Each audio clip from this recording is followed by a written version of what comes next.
کے دن اللہ کے رسول صلی اللہ علیہ وسلم کا جو خاص معمول ہوا کرتا ہے، جو اللہ کے رسول کی سنتیں ہیں، ان میں اللہ کے رسول صلی اللہ علیہ وسلم سویرے جگا کرتے تھے، صبح سویرے جگتے تھے۔ مسواک آپ کی عادت ہے عام دنوں میں بھی، اور عید کے دن بھی خاص طور پر آپ مسواک کیا کرتے تھے، غسل کیا کرتے تھے۔ اچھا کپڑا پہننا، کوڑا کپڑا ہو جس کو ہم نے پہلے کبھی نہ پہنا ہو، اور اچھی بات، اچھا تو ہم اسی کو کہیں گے جو ہم نے خاص بنوایا اس کے لیے۔ اور اب اللہ کا شکر ہے، اللہ تعالیٰ نے فراوانی دے رکھی ہے، شاید ایک کا دکا کوئی آدمی ہو جو نیا کپڑا نہ بنا پاتا ہو، نہیں تو سب نئے کپڑے بناتے ہیں۔ تو نیا کپڑا پہننا، خوشبو لگانا، صدقہ کرنا، عید گاہ جانے سے پہلے عید کی نماز اور بقرعید کی نماز سنت، اللہ کے رسول کی سنت کیا ہے؟ عید گاہ میں ادا کی جائے۔ اللہ کے رسول کی سنت عید کی نماز عید گاہ میں پڑھنے کی ہے۔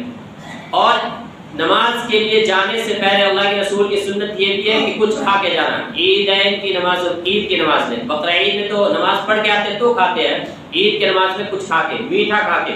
اس میں بھی اللہ کے رسول کھجور کو زیادہ پسند کیا کرتے تھے، کھجور کھا کے۔ اکثر لوگوں کے پاس کھجور ہوگا، رمضان میں کھجور ہم افطاری کرنے کے لیے لا کے رکھتے تھے، تو کھجور کھا کے جائیں۔ لوگ سویاں کھاتے ہیں، وہ بھی کھائیں، جو آپ کھا سکتے ہیں کھائیں۔ زیادہ سے زیادہ صدقہ کرنا، یہ اللہ کے رسول صلی اللہ علیہ وسلم کی سنت ہے۔ صدقۃ الفطر کے علاوہ آپ عید کے دن خوب صدقہ کیا کرتے تھے۔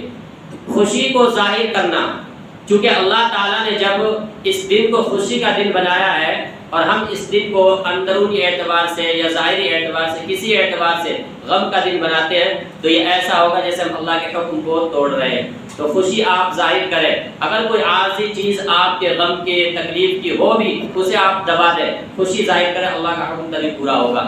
تو یہ اللہ کے رسول صلی اللہ علیہ وسلم کا طریقہ تھا۔ اللہ کے رسول صلی اللہ علیہ وسلم عید کے لیے جاتے تھے، تکبیر پڑھتے ہوئے جاتے تھے، اللہ اکبر اللہ اکبر لا الہ الا اللہ اللہ اکبر اللہ اکبر وللہ الحمد۔